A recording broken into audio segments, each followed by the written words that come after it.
when we make best of today.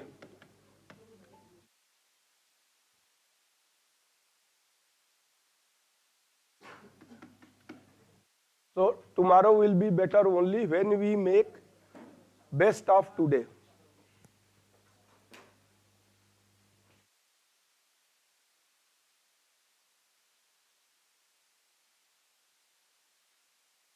क्या बात, आज लोग छुट्टी पे गए हैं कि स्ट्रेंथ कम है? हाँ, छुट्टी होगी आज फ्राइडे, लेकिन आज क्यों है? अच्छा, आए नहीं, गए होंगे, सैटरडे को गए, फ्राइडे को गए होंगे ना, सैटरडे संडे कल भी छुट्टी थी तो आज आ रहे होंगे। चलिए कोई बात नहीं।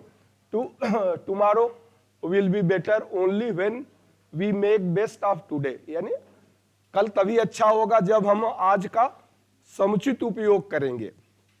तो आज को आप अगर अच्छे से उपयोग करेंगे तभी कल अच्छा होगा। आज का समुचित उपयोग करने से ही कल अच्छा होता है। चलिए,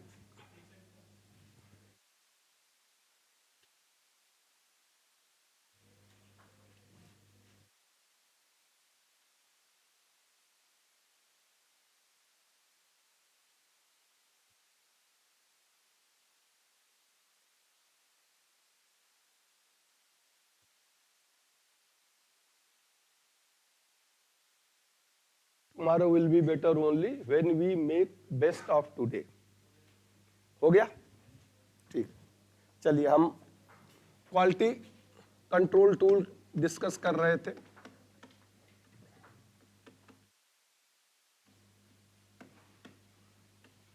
seven tools of the quality control हमने डिस्कस किया था। हिस्टोग्राम क्या होता है, डिफरेंट ग्रुप्स में रखा जाता है और फिर क्या उनके डिफेक्ट्स हैं और कैसे हैं उनको फाइंड आउट किया जा सकता है।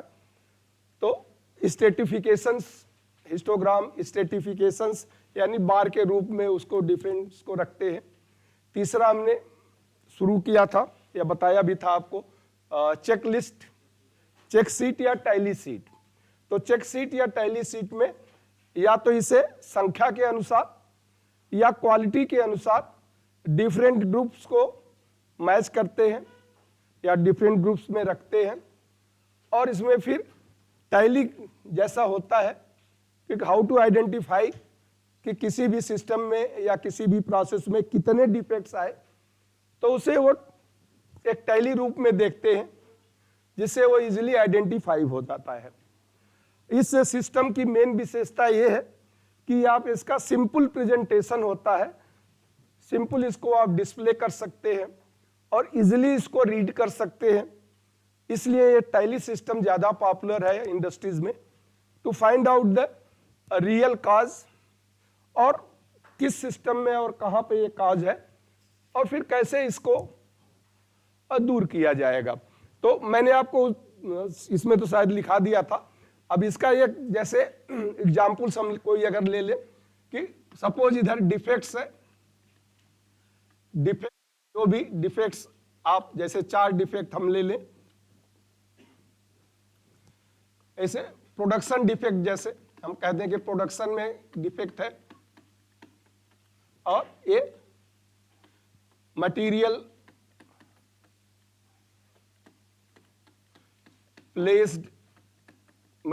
प्लेस्ड रॉन्गली, WRONG, या प्रोडक्ट डैमेज इन पैकिंग। ये कुछ डिफेक्ट्स हैं, जैसे इंटरचेंज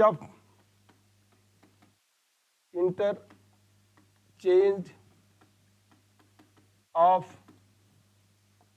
आइटम्स बिटवीन कस्टमर। ये जस्ट फॉर एग्जाम्पल के लिए, इधर हम डिफेक्ट क्या हो सकता है, ये डिफेक्ट्स हो गए, और इधर इस साइड में जैसे ये मैंने कह दिया प्रोडक्शन डिफेक्ट, प्रोडक्शन में भी कुछ डिफेक्ट है या डैमेज हो गया या क्वालिटी सही नहीं है, जो भी आप रखना चाहेंगे, 4-5 ये प्रोबेबल काज हो सकते हैं। जो प्रोबेबल काज है, काज को हम इधर रखते हैं। और इधर डे वाइज या डेट वाइज जो भी आप, जैसे मंडे, ट्यूसडे, ऐसे ही सैटरडे, संडे, जो भी है। अब यहां पे ये टोटल हो जाता है कि ये टोटल कितने डिफेक्ट्स आए, टोटल कितने डिफेक्ट्स आए इसमें, जैसे प्रोडक्शन का मंडे, ट्यूसडे, वेडनेसडे, थर्सडे सब मिला के कितने डिफेक्ट्स आए, उसी तरह से इस कैटेगरी में कितने डिफेक्ट्स आए, टोटल कितने डिफेक्ट्स आए, इस कैटेगरी में टोटल कितने डिफेक्ट्स आए, और इस कैटेगरी में कितने डिफेक्ट्स आए। और उसी तरह से जैसे अब टैली में कैसे करते हैं, अगर 5 का हो तो 1 2 3 4 और 5वां को ऐसे करते, जैसे यहाँ 2 है, यहाँ पर 3 है, मान लीजिए यहाँ 4 है, तो ऐसे लिखेंगे। आ जाइए प्लीज। लेकिन जहां 5 हुआ तो 5 को आइडेंटिफाई, इसीलिए इसे टैली सीट कहते हैं। तो 5 को, 5वें को ऐसे लाइन को, यानी इसका मतलब ये एक टैली हो गया। ये नंबर ऑफ डिफेक्ट्स, यानी ये जो है मंडे को 5 बार आया, तो और मिला नहीं 7 बार आया, लेकिन 5 को ऐसे टैली सीट में रखते हैं। जैसे यहाँ 3 है, अगर मान लीजिए यहाँ भी ये 5 बार आ गया तो 4 के बाद 5वां ऐसे हो जाएगा, टैली के फॉर्म में इसे कहते हैं। तो ये डिफेक्ट्स कितने आए यहाँ टोटल हो जाएगा, मान लीजिए 5 आया, ऐसे ही चारों का। तो एक वीक में कितने डिफेक्ट्स आए, कितने रिकरिंग डिफेक्ट्स है, और किस, जैसे प्रोडक्शन में कितने डिफेक्ट्स आए एक वीक में, वो इससे पता चल जाएगा इजीली। यहाँ देख लो कि प्रोडक्शन में कितने डिफेक्ट्स आए, तो केवल इसको देख के ही पता चल जाएगी प्रोडक्शन में पूरे वीक में कितने डिफेक्ट्स आए। पहला तो ये हो गया। अब अगर सीनियर्स चाहते हैं कि जितने भी हमारे डिफेक्ट्स हैं एक दिन में कितने आए, यानी प्रोडक्शन में भी, मटेरियल में भी, प्लेसिंग में भी, या और भी जितने हैं टोटल डिफेक्ट्स कितने आए, तो यहां भी एक टोटल होता है। इस जगह पे टोटल होगा सभी वीक का। ये तो इंडिविजुअल डिफेक्ट्स का टोटल हो गया। ये total defects per day, total defects per day, जैसे 5, 8, 10, तो 11, 3, ये बताएगा टोटल डिफेक्ट्स पर डे। और vertical line total defects per day, total defects per day. और हॉरिजॉन्टल लाइन बताता है एनी डिफेक्ट्स इन ए, या ये मंथली बेसिस पर भी बनाया जा सकता है, बट मैंने यहाँ वीक का आपको दिखाया है। तो देखिए इसको डिस्प्ले करना भी बहुत इजी है, आराम से इसको आप पढ़ सकते हैं। इसके बाद एनालाइज करते हैं सीनियर्स कि कौन सा डिफेक्ट ज्यादा आ रहा है, कहाँ किस सेक्शन में आ रहा है, क्यों आ रहा है, और उसको हम कैसे दूर कर सकते हैं, उसको हम कैसे दूर कर सकते हैं। तो ये चेक शीट है। चेक शीट या इसे जब टैली फॉर्म में यूज करते हैं, यानी जब संख्या के अनुसार कितनी संख्या, जब संख्या को हम यूज करेंगे तो इसे टैली शीट भी कहते हैं। तो इसमें दोनों है, ये टोटल है, ये टोटल नीचे। अब यहाँ आप 4 या 5 या 6 लिख सकते हैं। यहाँ मैंने मंडे ट्यूसडे दिखाया, ये आप 7 बना लें तो मंडे से लेके संडे तक, और फिर वो टोटल हो जाएगा। किसी एक डिफेक्ट का वीकली टोटल वो बताएगा, और सभी डिफेक्ट का पर डे का टोटल कितना होगा वो ये बताएगा। वर्टिकल और हॉरिजॉन्टल दोनों क्यूमुलेटिव बताता है। तो इसको आप अपने हिसाब से, तो इसे हम कहते हैं टैली शीट या चेक शीट, टैली शीट या चेक शीट इसे कहते हैं। और इससे टू फाइंड आउट द, जब आइडेंटिफाई हो जाता है कि प्रॉब्लम कहाँ है, तो उसका सलूशन करना इजी हो जाता है। ठीक है, हो गया, मिटा दें। चलिए, अब इसके बाद चौथा है आपका काज एंड इफेक्ट।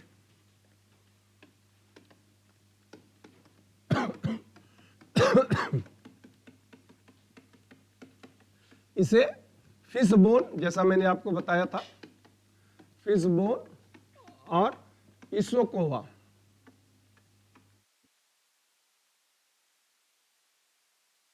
इसे कोवा डायग्राम भी कहते हैं। फिशबोन और इशोकावा डायग्राम भी इसे कहते हैं। ये इशोकावा उसका नाम है जिसने इसने काज एंड इफेक्ट यानी कारण और उसका प्रभाव का है। तो ये भी एक तरह का क्वालिटी टूल्स है जिससे हम पता लगाते हैं। It is a quality tool, इसमें आप लिख लें, it is a quality tool to find out the impact of any defect on production system.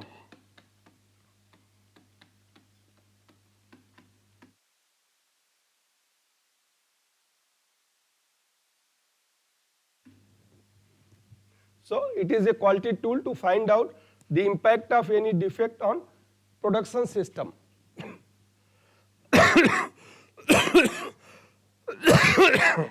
तो उत्पादन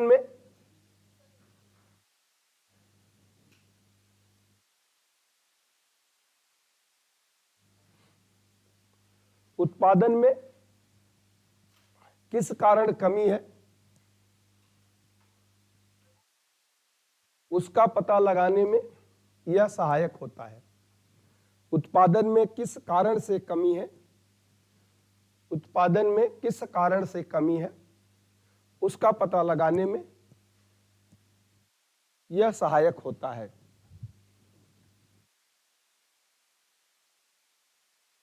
इसी में आप आगे लिख लें, it is defined bye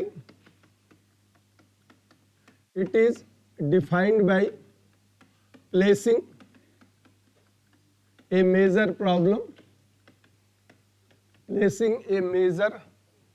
problem on right side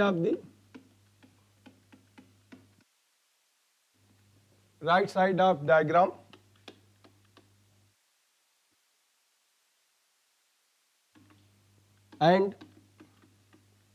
and causes as well as sub causes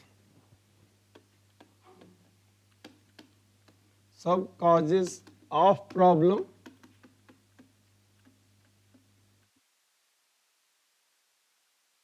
are shown at left side in a sequence.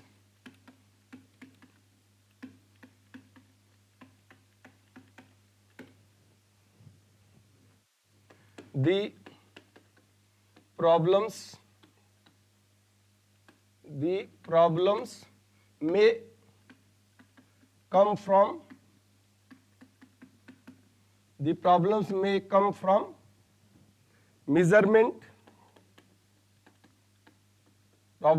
come from measurement, machine,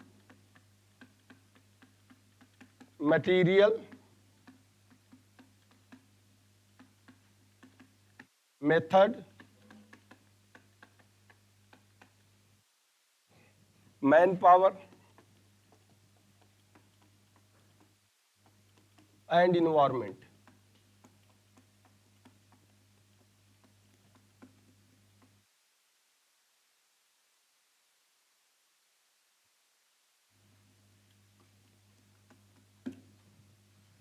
ये main इसका है।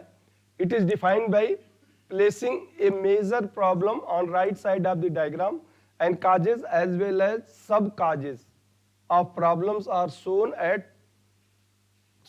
at left side, shown at left, L-E-F-T, shown at left side in a sequence. The problem may come from measurement, machine, material, method, manpower and environment.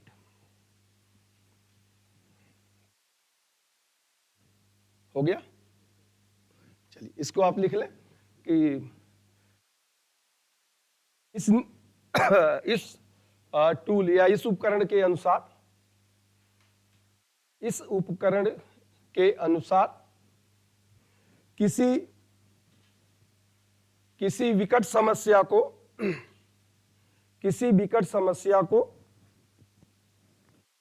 समस्या को दाहिने तरफ लिखते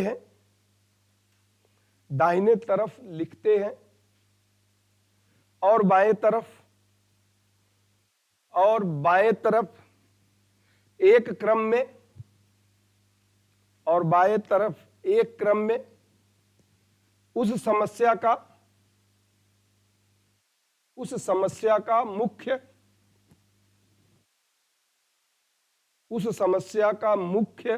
और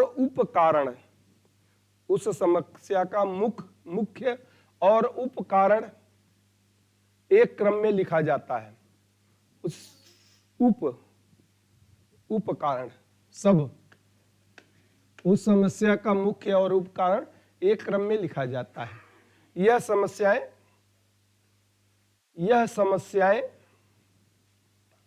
मापन मशीन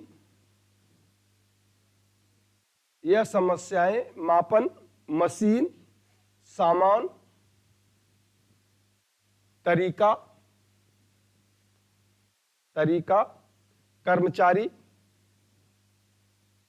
कर्मचारी तथा परिवेश से आ सकती हैं। अब इसको किसी समस्या को मेन प्रॉब्लम हो गया वो राइट साइड में यहां हम लिख देते हैं, और इसके बाद लेफ्ट साइड में जैसा कि आपने देखा 6 जो है इसके मेन प्रॉब्लम होते हैं, यानी man, material, method, machine, measurement,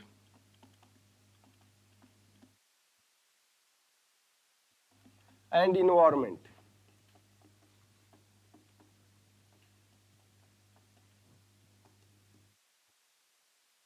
और फिर इसमें ये सब रीजन हो सकते हैं, इसके अंतर्गत कोई सब रीजन हो सकता है।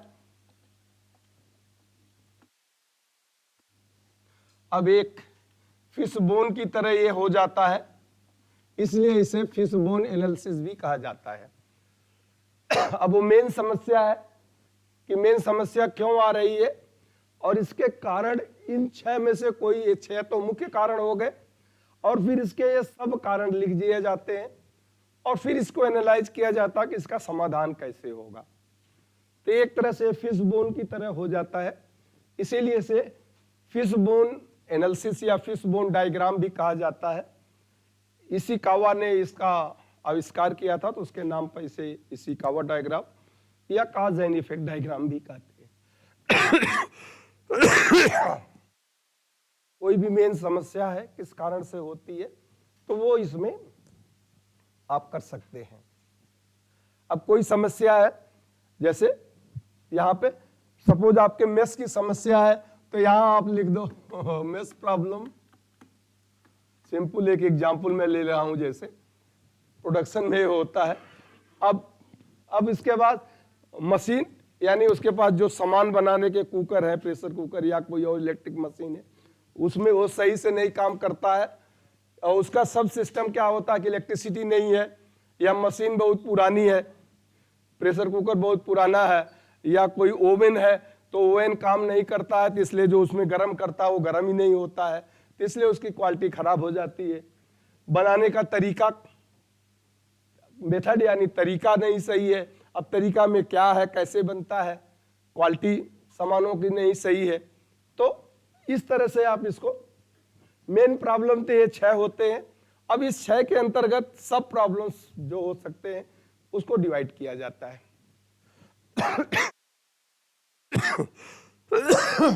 हो गया? हाँ जी।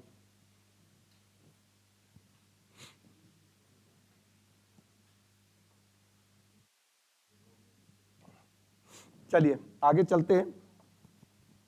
5वां है परेटो रूल, इसे हम परेटो चार्ट या परेटो रूल भी कहते हैं। Pareto chart, it follows 80-20 rule. According to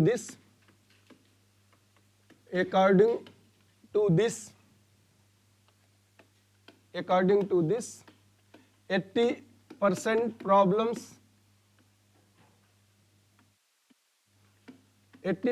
problems are caused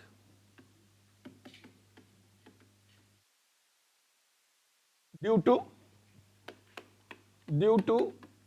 20% of major factor known as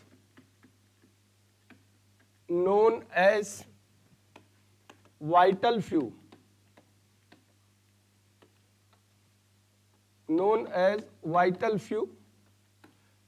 the remaining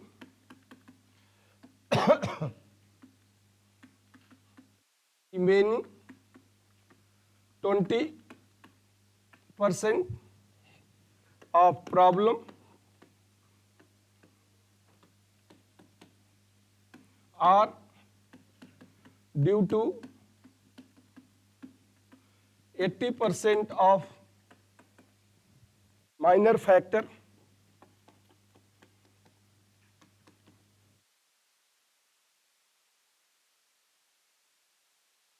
known as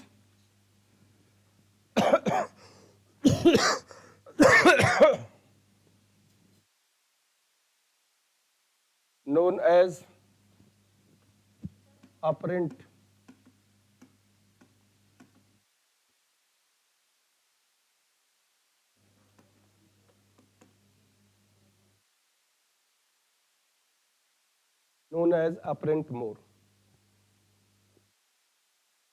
So it follows 80-20 rule. According to this, 80% problems are caused due to 20% of major factor known as vital few. The remaining 20% of problems are due to 80% of the minor factor known as apparent more.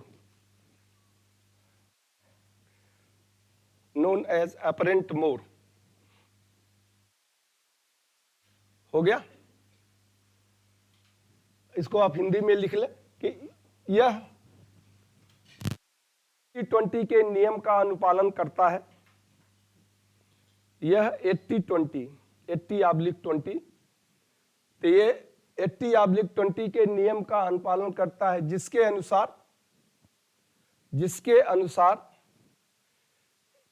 80% समस्याओं का कारण,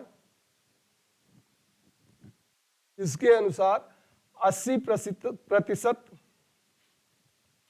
समस्याओं का कारण 20%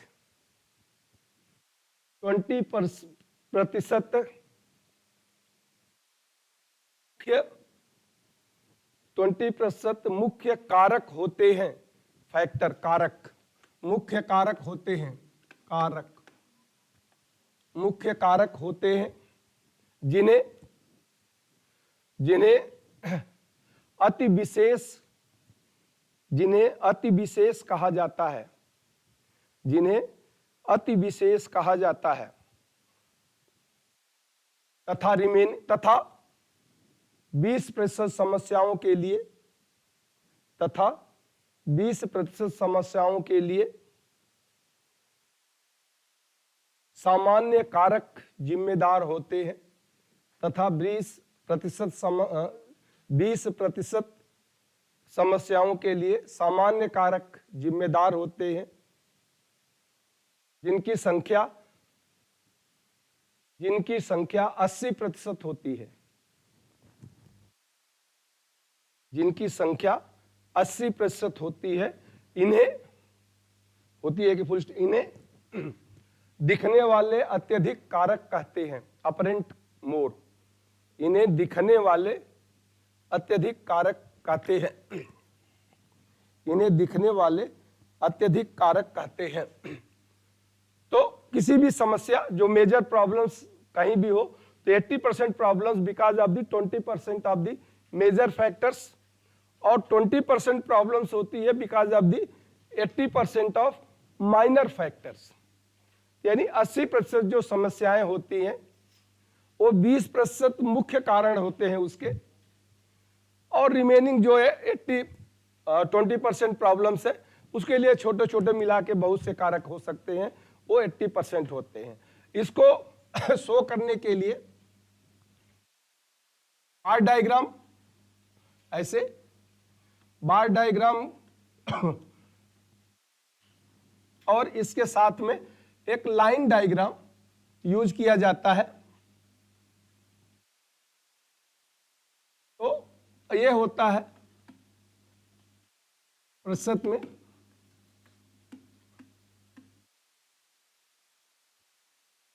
descending order में है। तो ये बार डायग्राम है, ये टाइप ऑफ प्रॉब्लम्स, जो भी प्रॉब्लम है ये टाइप ऑफ प्रॉब्लम्स हो गई, और इधर इसकी फ्रीक्वेंसी कितने बार आ रहा है।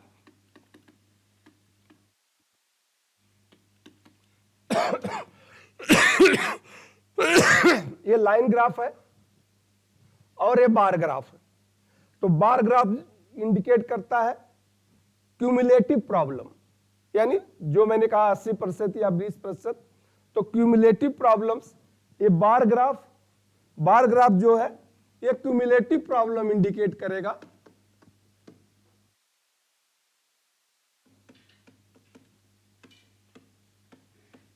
और इस क्यूमुलेटिव प्रॉब्लम को हम डिसेंडिंग ऑर्डर्स में लेते हैं, यानी जो इसकी हाइट है, बार की जो हाइट है, जैसे यहां देखिए 80 है, अब यहां हम देखें तो ये 70 है, इस जगह अगर कोई आता है तो 60 हो जाएगा। यानी क्यूमुलेटिव ऑर्डर में, डिसेंडिंग ऑर्डर्स में इसको ज्यादा से कम के ऑर्डर में एक क्यूमुलेटिव यानी संयुक्त प्रभाव, यानी 2, 4, 6, 10 समस्याओं का संयुक्त प्रभाव ये है, 5 का ये है, 3 का ये है, 4, यानी अगर टोटल 80% जो समस्याएं हैं तो उन समस्याओं में 5-7 को एक साथ ग्रुप कर दिया गया है, तो उनका क्यूमुलेटिव इफेक्ट क्या होगा, ये बार ग्राफ दिखाता है, ये बार ग्राफ दिखाता है। और फिर किसी समस्या का हर पॉइंट्स पे क्या प्रभाव होगा वो लाइन ग्राफ दिखाता है। किसी समस्या का क्या प्रभाव होगा, कितना प्रभाव होगा, वो लाइन ग्राफ दिखाता है। तो line graph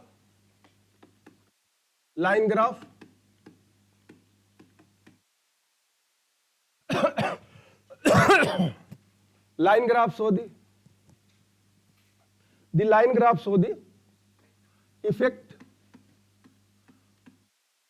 at particular points पे क्या इफेक्ट होगा सभी का मिला के।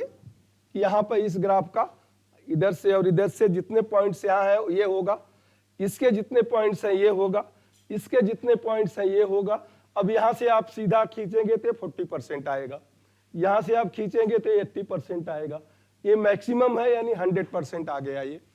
तो इस तरह से इस ग्राफ के, लाइन ग्राफ और बार ग्राफ के द्वारा टोटल कितनी समस्याएं हैं, किन समस्याओं से कितना इंपैक्ट होता है, क्या प्रभाव होता है, क्या कारण होता है, उसको फाइंड आउट किया जाता है और फिर उसके बाद उसको रेक्टिफाई किया जाता है। इसे हम कहते हैं परेटो डायग्राम, इसे कहते हैं परेटो डायग्राम। हो गया? हाँ जी, इसे परेटो चार्ट या परेटो डायग्राम, डायग्राम भी कह सकते हैं, चार्ट भी, या परेटो चार्ट भी कहा जाता है, डायग्राम भी कहा जाता है। ये 80-20 रूल पे बना है इसको, ठीक है, मिटा दें। चलिए अगला, कितने हो गए? 5 हो गए। हाँ, छठवां है स्कैटर्ड। स्कैटर्ड चार्ट, जैसा कि नाम ही बताता है स्कैटर्ड, तो it is used to show relation between, it is used to show relation between dependent and independent variable.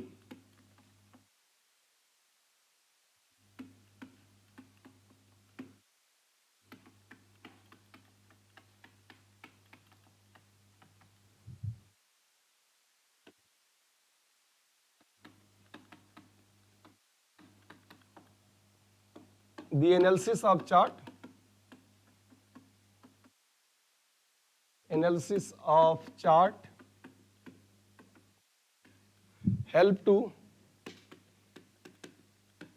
help to know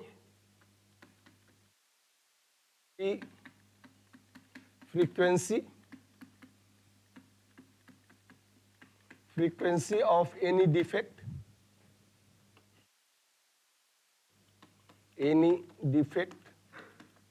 or working of any process affected by it.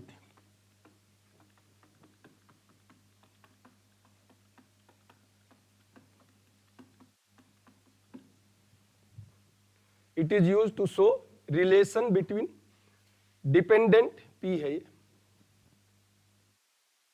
dependent and independent variables.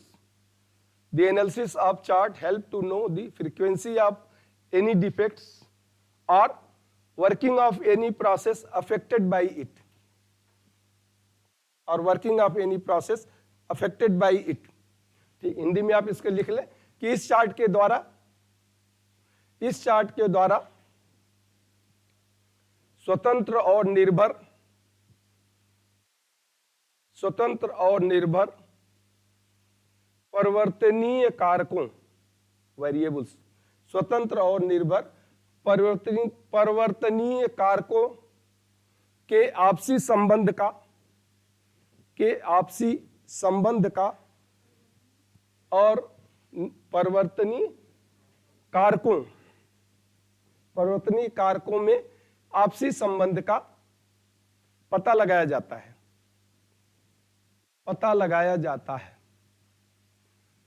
इसके आधार पर यह सुनिश्चित किया जाता है कि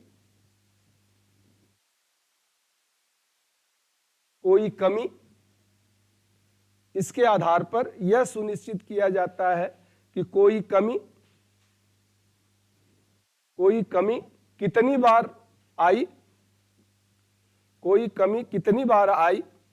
और वह प्रक्रिया को कितना प्रभावित किया. कोई कमी कितनी बार आई और वह प्रक्रिया को कितने बार प्रभावित किया. इसमें एक चार्ट बनता है ऐसे, इधर वाई एक्सिस पर ये होते हैं डिपेंडेंट वेरिएबल,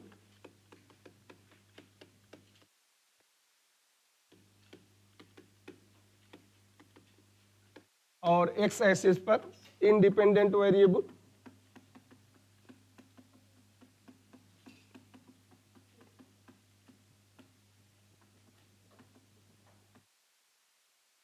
अब ए स्कैटर्ड चार्ट यानी ऐसे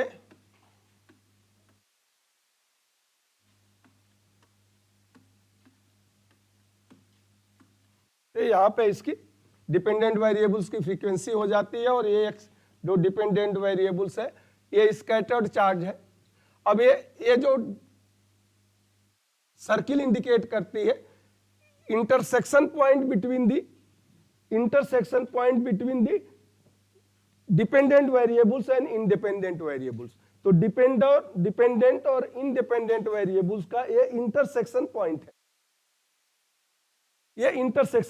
है. अब इसको अगर आप मिला दें तो दिस शो द रिलेशन, इसको अगर आप इस तरह से ग्राफ से मिला दें तो दिस शो द रिलेशन कि ये इसमें और इसमें क्या संबंध। सिंपल एक एग्जांपल ले ले, जैसे आप सोल्डरिंग करते हैं तो सोल्डर का temperature and quality of soldering में एक रिलेशन है कि टेम्परेचर कम रहेगा तो ड्राई सोल्डरिंग हो जाएगी, बहुत ज्यादा हो जाएगा तो ओवर सोल्डरिंग हो जाती है। तो अगर हम इस इधर करें, इधर लिख दें कि टेम्परेचर और इधर क्वालिटी, तो कितने टेम्परेचर पर क्या क्वालिटी थी, इतने टेम्परेचर पे क्या क्वालिटी थी, इतने टेम्परेचर पे क्या क्वालिटी थी। तो उन दोनों का रिलेशंस यानी ये जो बताता है, इंटरसेक्शन पॉइंट बताता है कि दोनों का इस टेम्परेचर पर इसकी ये क्वालिटी है। ये क्वालिटी का लेवल आप मापन कर सकते हैं कि below the level, above the level, better quality. तो वो क्वालिटी का एक मापन होता है। तो जैसे जैसे आप टेम्परेचर बढ़ाते हैं तो क्वालिटी बढ़ रही है, घट रही है। तो अगर ये ग्राफ ऐसे है जैसा आप देख रहे हैं, अगर मैं यहां से बीच से एक लाइन खींच दूं, इस लाइन के ऊपर और नीचे अगर ये बराबर है, अभी तो एक कम है, बीच बीच में थोड़ा स्कैटर्ड हो गए, अगर ऊपर भी यानी सर्किल्स ऑलमोस्ट ऐसे हैं, बराबर हैं, और नीचे साइड में भी ऑलमोस्ट सेम ही है, तो इसे हम कहते हैं स्ट्रांग रिलेशनशिप। स्ट्रांग रिलेशनशिप यानी इसकी क्वालिटी अच्छी होगी, और this is called the strong relationship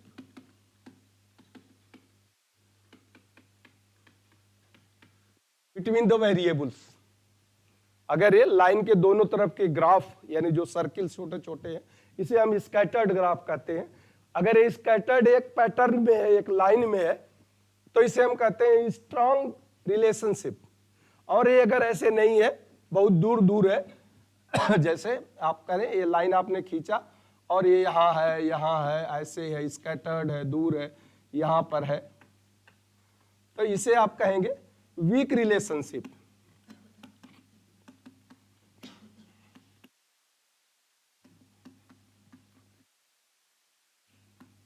यानी यहां क्वालिटी पुअर होगी, जहां वीक रिलेशनशिप होगा वहां क्वालिटी पुअर होगी, डिफेक्ट्स ज्यादा होंगे। जहां स्ट्रांग रिलेशनशिप होती है वहां क्वालिटी बेटर होती है और नंबर ऑफ डिफेक्ट्स कम होंगे। तो इसके द्वारा ये इजीली फाइंड आउट किया जा सकता है भाई। अब इसको अगर आप आगे करना चाहें तो ये जो बीच की लाइन आप खींचते हैं, इसे हम कहते हैं coefficient of relationship. Coefficient of relationship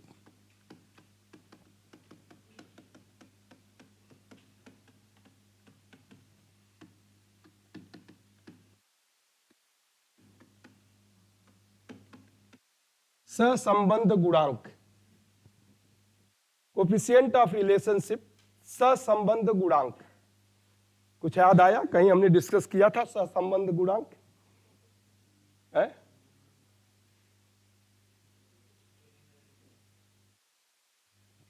कहा? अरे नहीं यार, हमने जो पढ़ा है पीछे, अभी मैंने पिछले 15-20 दिन में या अगले महीने के पिछले महीने में डिस्कस किया है, चैप्टर नंबर 7 टेस्ट में, characteristics of the test, reliability, objectivity. कुछ याद आ रहा है? रिलायबिलिटी, ऑब्जेक्टिविटी, यूटिलिटी, प्रैक्टिकेबिलिटी, कुछ नहीं, कभी देखते ही नहीं है। ऑब्जेक्टिविटी में मैंने उसको बताया था coefficient of relationship. Coefficient of relationship objectivity में उसने बताया था ना कोफिशिएंट ऑफ रिलेशनशिप कि अगर एक ही एग्जामिनर एक ही समूह के पेपर को 2 अवसरों पे जो मार्क्स देता है, उन मार्क्स में क्या रिलेशन है, उसे कोफिशिएंट ऑफ ऑब्जेक्टिविटी कहते हैं। तो उसी तरह से यहां भी इसमें एक कोफिशिएंट से ऊपर और नीचे, कोफिशिएंट को 0 मान लेते हैं, नीचे को माइनस और ऊपर को प्लस, तो ये प्लस माइनस में क्या रिलेशन है, इसे coefficient of relation find out करके हम पता कर सकते हैं कि ये स्ट्रॉन्ग रिलेशनशिप है या वीक रिलेशनशिप है, नंबर ऑफ डिफेक्ट्स ज्यादा होंगे या कम होंगे और क्या होगा। तो ये एक तरह का एक टूल है जिसे हम क्वालिटी टूल कहते हैं, और क्वालिटी टूल इसके लिए यूज किया जाता है। ठीक है। अब डिटेल्स इसमें और भी बहुत होते हैं, आगे एनालिसिस बहुत ज़्यादा है, उतना जानने की आपको ज़रूरत भी नहीं है, बट ये आप जान जाएं कि किस लिए यूज होता है और क्या इसके मेन फैक्टर्स। मेन फैक्टर ये है कि to find out the relation between the dependent and independent variables के लिए इस ग्राफ का यूज किया जाता है। अब लास्ट आपका है control chart.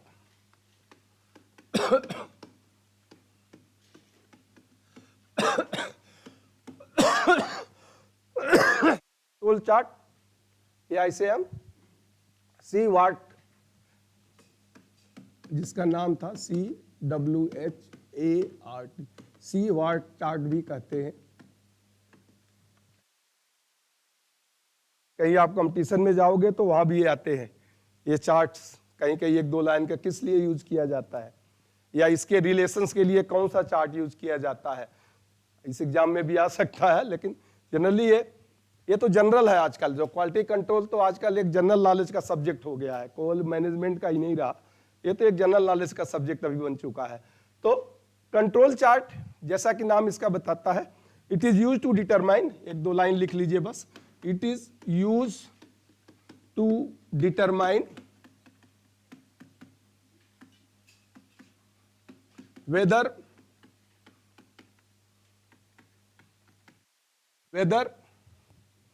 a system or process is stable and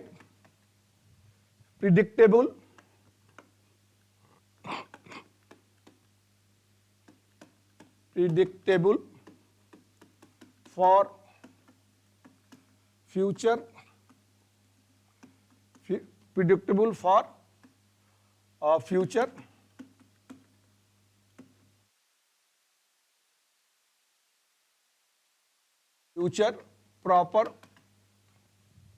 future proper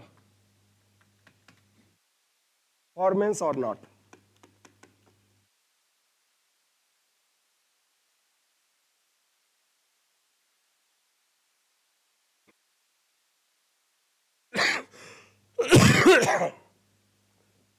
So it is used, D कर दें, D छूट गया, it is used to determine whether a system or process is stable and predictable for future proper performance or not. It analyze, आगे आप लिख लें, it analyze the historical data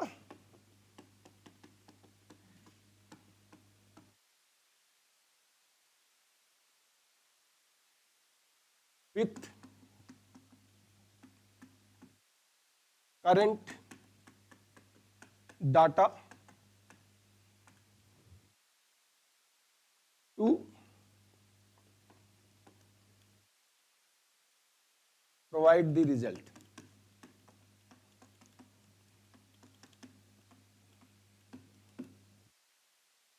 ये है, इतना आप लिख लें, it is used to determine whether a system or process is stable and predictable for future proper performance or not. It analyzes the historical data with current data to provide the result.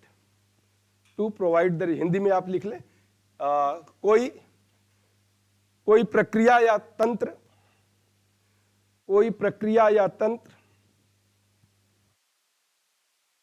पूर्णतया संतुलित है, कोई प्रक्रिया या तंत्र पूर्णतया संतुलित है तथा भविष्य में पूर्णतया संतुलित है तथा भविष्य में उचित प्रकार कार्य कर सकता है, उचित प्रकार कार्य कर सकता है या नहीं, इसका निर्धारण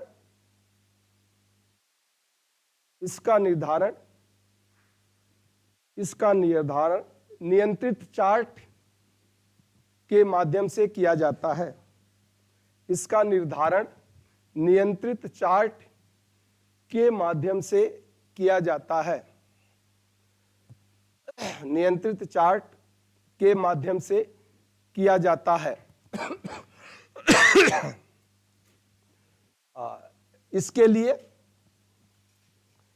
लिए यह उस तंत्र के पुराने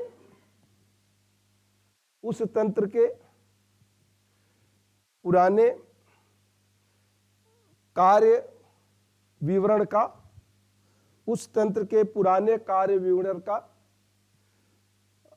आज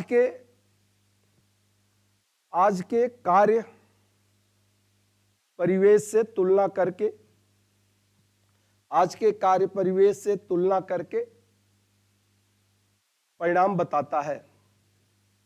आज के कार्य परिवेश से तुलना करके परिणाम बताता है।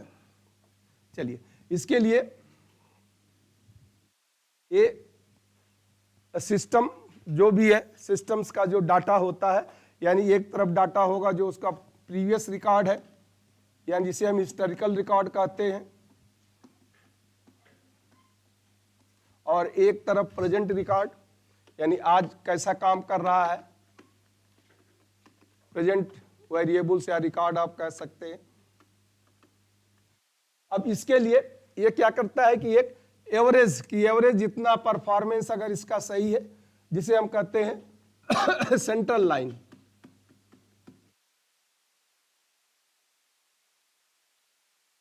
कि अगर इतना परफॉर्मेंस है with compare to the historical performance और डाटा, आज का जो डाटा है अगर इसी के आसपास है तो ठीक है, ये आगे भी काम कर सकता है।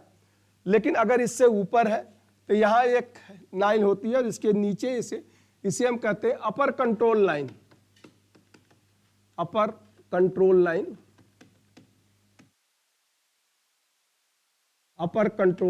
और इसे कहते हैं लोअर कंट्रोल लाइन।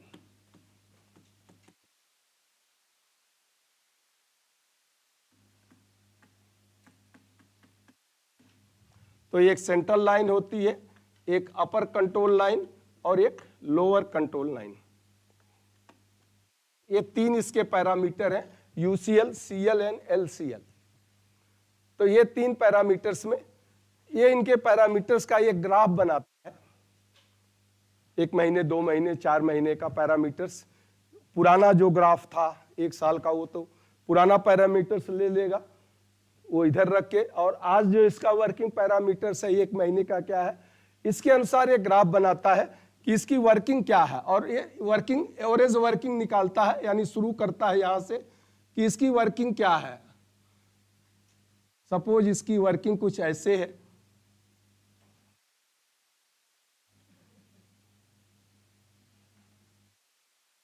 कुछ इस तरह की वर्किंग है, जैसे ये वर्किंग है, तो ये प्रिडिक्टेबल है। अब यहाँ पे ये जो वर्किंग है ये अनप्रिडिक्टेबल है, यानी ये काम अच्छे से नहीं करेगा, अपर लिमिट को क्रॉस कर रहा है।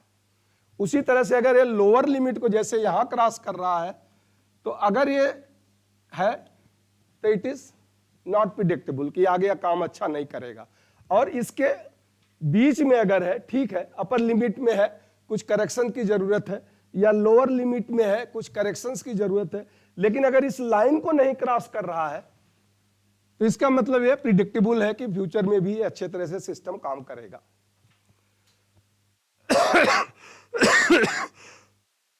फ्यूचर में भी ये सिस्टम अच्छी तरह काम करेगा।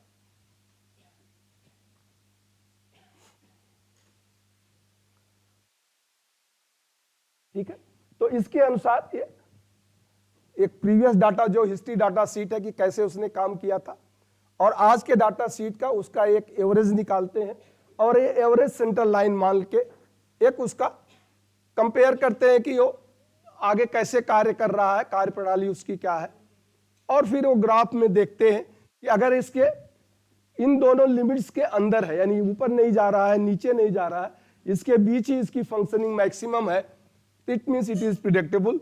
लेकिन ये ऊपर की लिमिट को क्रॉस कर रहा है। अब डिफरेंट पैरामीटर्स होते हैं, कैसे ये लिमिट और क्या डिसाइड किया जाता है, वो तो वहां से फीडबैक के अनुसार वो डिसाइड करते हैं कि क्या एवरेज लाइन होगी, अपर लाइन क्या होगी, लोअर लाइन क्या होगी। तो वो इंडस्ट्रीज के अनुसार वो डिसाइड करते हैं, प्रोडक्ट के अनुसार डिसाइड करते हैं। सिस्टम ये किसी मशीन के लिए भी हो सकता है, प्रोडक्शन प्रोसेस के लिए भी हो सकता है, या किसी मैनेजमेंट सिस्टम के लिए हो सकता है। तो ये अलग अलग क्राइटेरियाज के लिए इसको यूज करते हैं और फिर उसका अलग अलग सिस्टम्स होता है, उसमें इसको यूज किया जाता है। ठीक है, कोई डाउट इसमें? नहीं। चलिए अब हम आते हैं, हमने क्वालिटी, ये तो कंट्रोल टूल्स हो गए। अब क्वालिटी के जो प्रोसेस मैंने आपको बताया था, उसमें एक प्रोसेस होता है टीपीएम। मैंने उस दिन लिखाया भी था आपको 5S, kaizen, kanban, lean manufacturing, poka yoke, TPM, control circles या जिसे हम कहते हैं मैनेजमेंट सर्किल या control quality circle, sorry not control circle, ISO। हाँ, तो ये सब जितने भी है ये क्वालिटी टूल्स हैं, डिफरेंट डिफरेंट इंडस्ट्रीज द्वारा डिफरेंट डिफरेंट समय पर यूज किए जाते हैं। तो उसमें एक टीपीएम है। टीपीएम क्या करता है? To obtain higher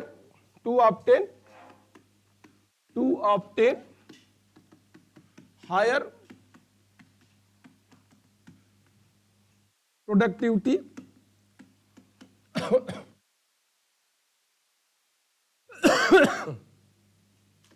to obtain higher productivity with required quality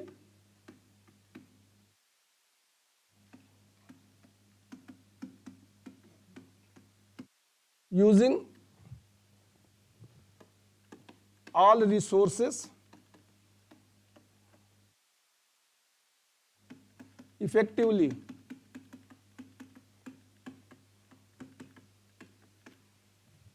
ये मेन इसका फंक्शन है। टीपीएम का फुल फॉर्म क्या होता है? बहुत अच्छा, वेरी गुड, आप जानते हैं। ठीक है, टोटल प्रोडक्टिव मैनेजमेंट या मेंटेनेंस? टोटल प्रोडक्टिविटी मैनेजमेंट, बहुत अच्छा।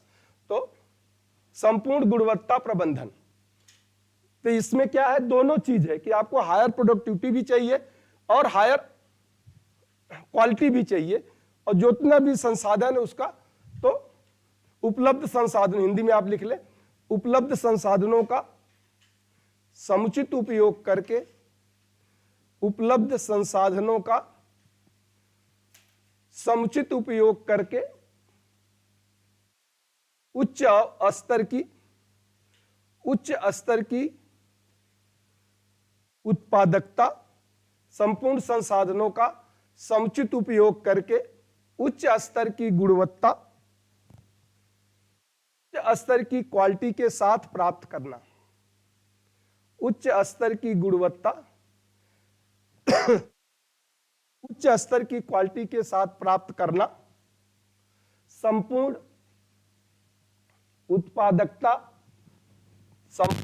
उत्पादकता प्रबंधन कहा जाता है। संपूर्ण उत्पादकता प्रबंधन कहा जाता है, यानी जो जहां भी है जिस तरह से है अच्छे से काम करे। जैसे हमने 5S में देखा था, तो ये kind of change of mentality, मानसिकता को बदलना, एक अच्छा काम करे।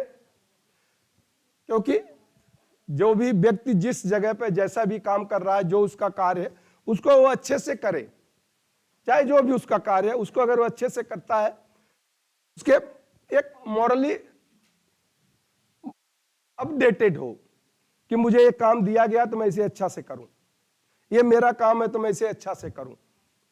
तो जो भी काम है अगर आप अच्छा से करें, जो भी मशीनरीज और इक्विपमेंट्स है उनको अच्छे से रखा जाए, तो प्रोडक्शन अच्छा होगा। इसका मतलब इसका मेन ऑब्जेक्टिव होता है इस टीपीएम का zero defect. Main objective TPM का मेन ऑब्जेक्टिव होता है zero defect, zero defect, zero breakdown,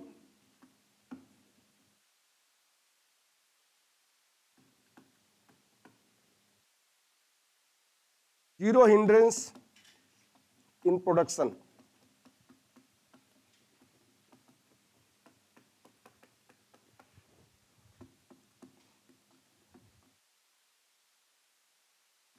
ये तीन इसका मुख्य उद्देश्य होता है, zero defect, zero breakdown and zero hindrance in production. Zero defect का मतलब उत्पादकता में कमी न हो, शून्य कमी, उत्पादकता में शून्य कमी, यानी कोई भी कमी न हो उत्पादकता में। और ब्रेकडाउन यानी जो मशीनरीज एंड इक्विपमेंट्स के लिए है कि कोई भी मशीन या उपकरण अचानक कार्य करना बंद न करे, कोई भी मशीन या उपकरण अचानक कार्य करना बंद न करे, उसे ब्रेकडाउन कहते हैं कि अचानक ही चलते चलते बंद हो जाए। जैसे व्यक्ति का हार्ट अटैक होता है तो उसी तरह से मशीनों का भी, तो अचानक कुछ कार्य करना बंद कर दे तो उसे ब्रेकडाउन कहते हैं। और तीसरा है जीरो हिंड्रेंस प्रोडक्शन, यानी जो प्रक्रिया है प्रोडक्शन की, उत्पादन की जो लाइन होती है, उत्पादन की प्रक्रिया में कोई हिंड्रेंस न हो, उत्पादन की प्रक्रिया में कोई हिंड्रेंस न हो। तो ये एक तरह का ऐसा मैनेजमेंट है जिसमें टेक्निकल, ऑफिशियल एंड मैनेजमेंट सभी को इन्वॉल्व होना होता है, तभी ये संभव, एक के द्वारा नहीं संभव है। हिंड्रेंस माने रुकावट, बाधा, चाहे वो किसी तरह की बाधा हो, कोई भी बैरियर हो, रुकावट हो, बाधा हो, उसे हिंड्रेंस कहते हैं। तो कोई भी बाधा हो तो उसको हम रुकावट को बाधा कहते हैं।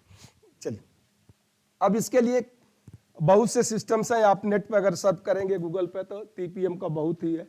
यहाँ भी एक पहले हम 2012-13 में हम चलाते थे टाटा मोटर्स के, यहीं से नैनीताल टाटा मोटर्स जो है देखा होगा आपने, तो वहाँ से आते थे बच्चे, उनका एक वीक का प्रोग्राम होता था मैनेजमेंट्स का, उनके फैकल्टी भी साथ में आते थे। तो उसमें उन्होंने खुद अपना शेड्यूल दिया था कि हमें ये पढ़ाना है, तो उसमें 3 घंटे का एक टीपीएम प्रोग्राम भी होता, टीपीएम भी होता था, काइजन भी होता था, पोका योका, टाइम मैनेजमेंट्स, ऐसे करके उनके पूरे 5 दिन का शेड्यूल होता था।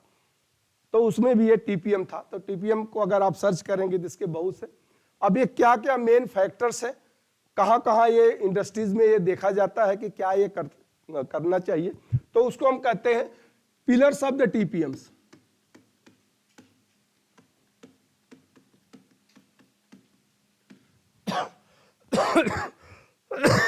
यानी टीपीएम को जो स्तंभ आप कह ले, या कहाँ कहाँ टीपीएम का उपयोग किया जाता है, यूज किया जाता है, तो इसे हम पिलर ऑफ टीपीएम कहते हैं। इसमें पहला है ऑटोनोमस मेंटेनेंस।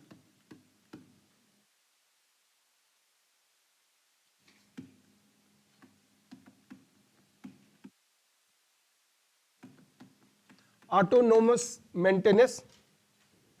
दूसरा है safety,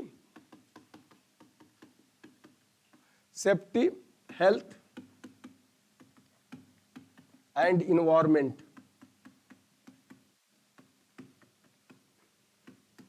safety, health and environment. तीसरा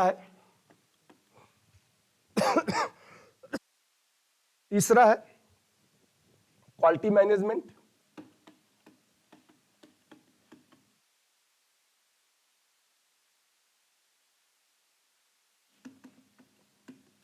क्वालिटी को कैसे मैनेज करेंगे।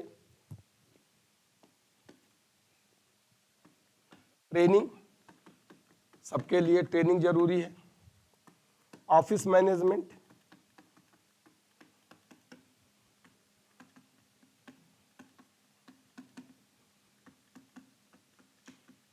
Office management. छठवां है प्लांट मेंटेनेंस।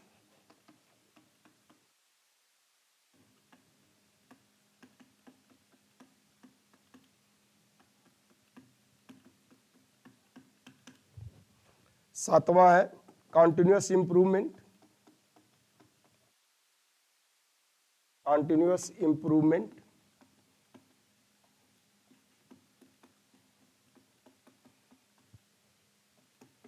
और आठवां ऊपर लिख रहा हूं अर्ली इक्विपमेंट मैनेजमेंट।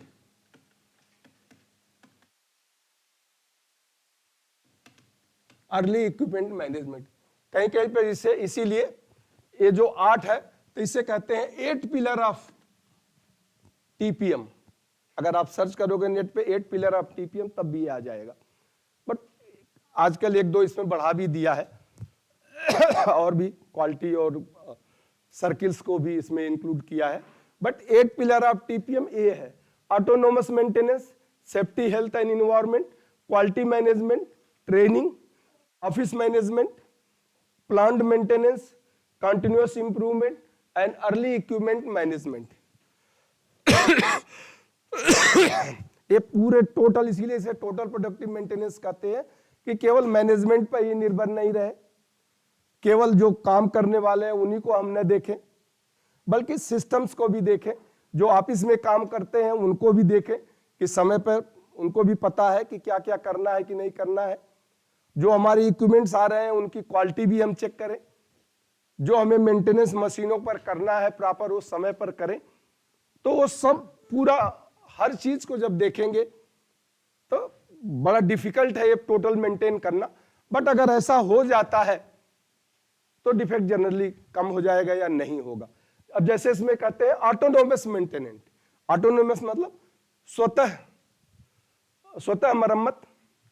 अब स्वतः मरम्मत का मतलब स्वतः मरम्मत नहीं होती, बट नाम तो है स्वतः मरम्मत।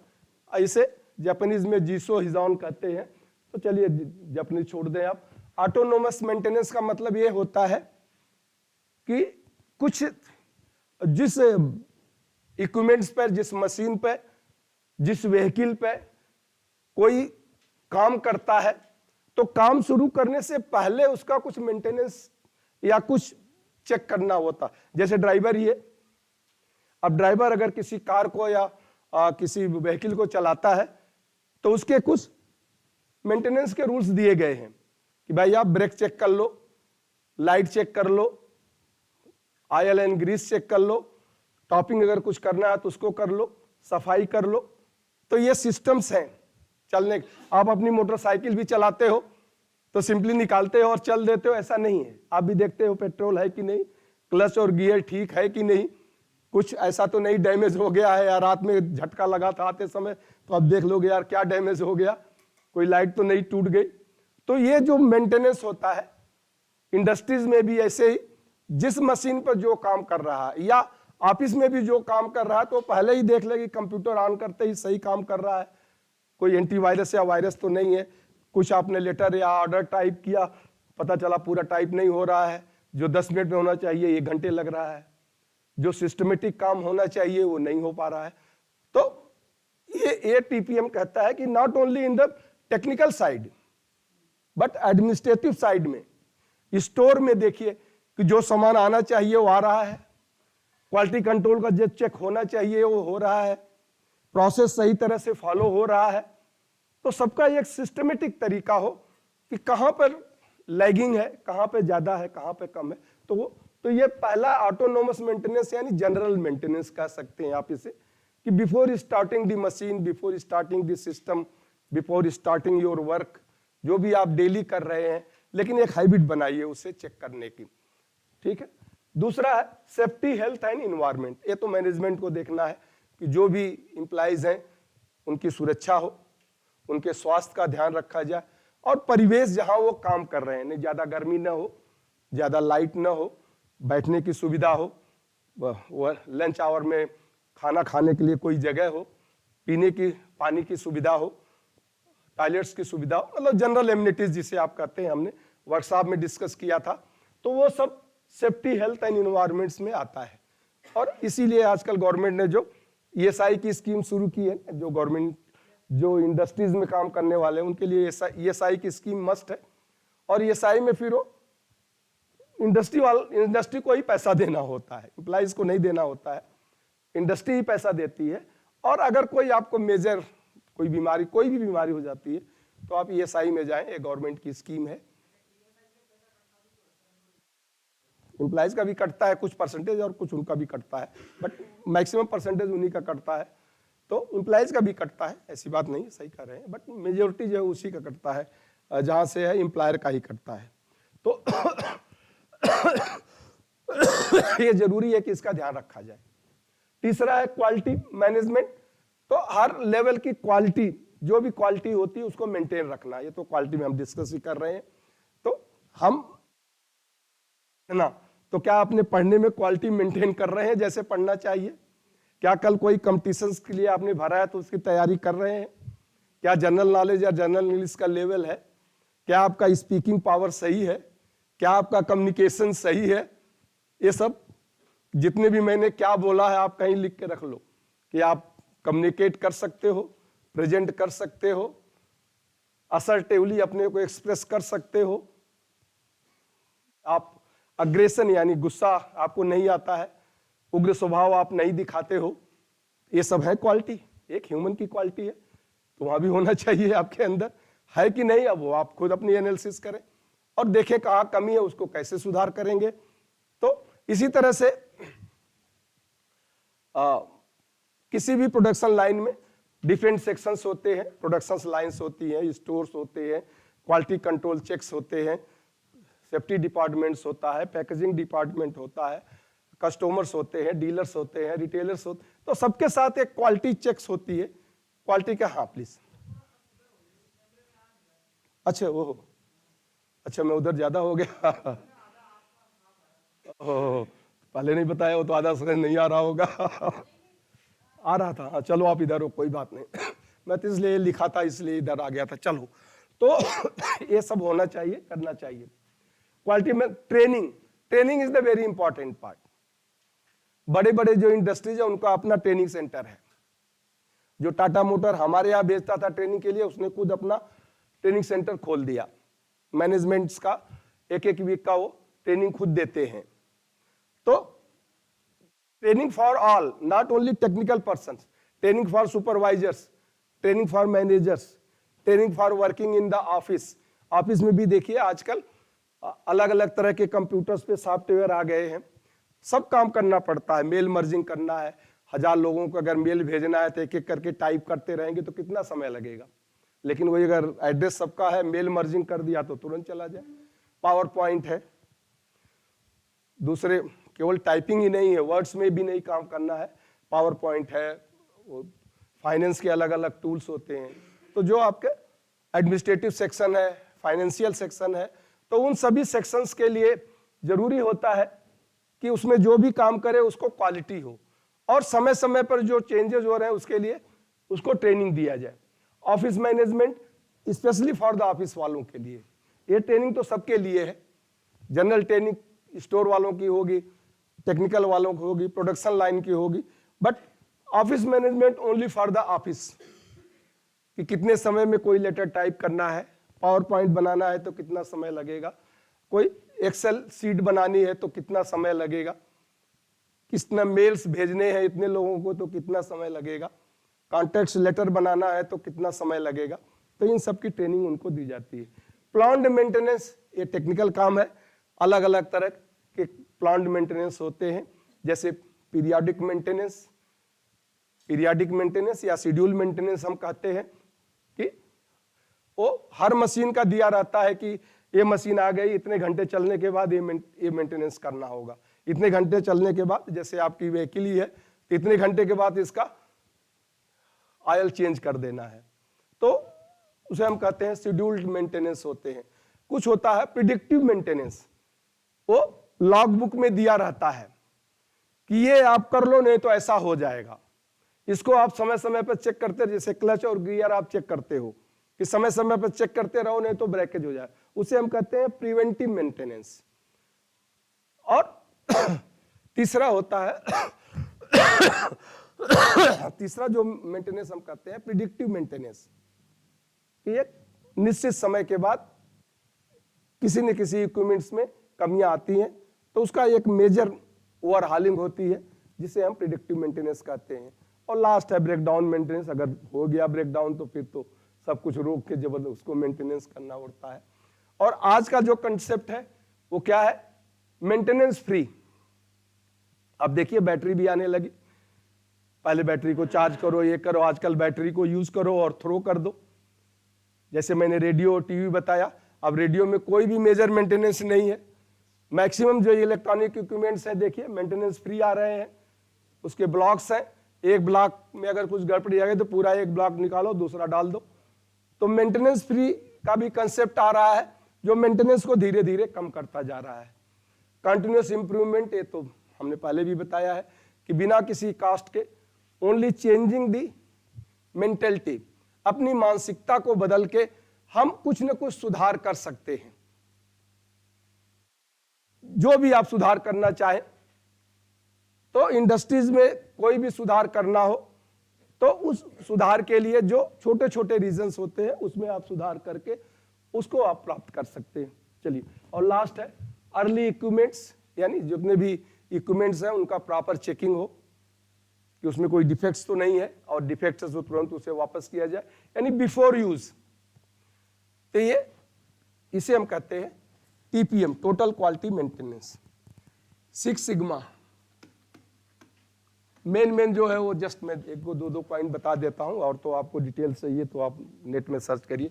6 सिग्मा ये मोटोरोला कंपनी ने पहले से यूज किया था।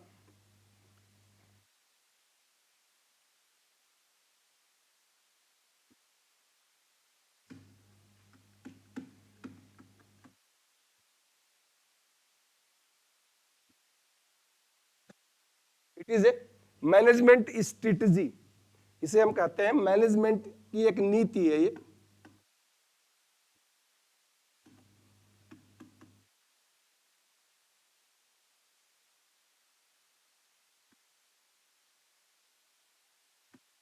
To eliminate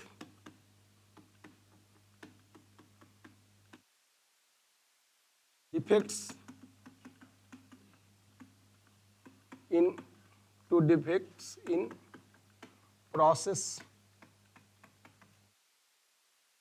or procedure।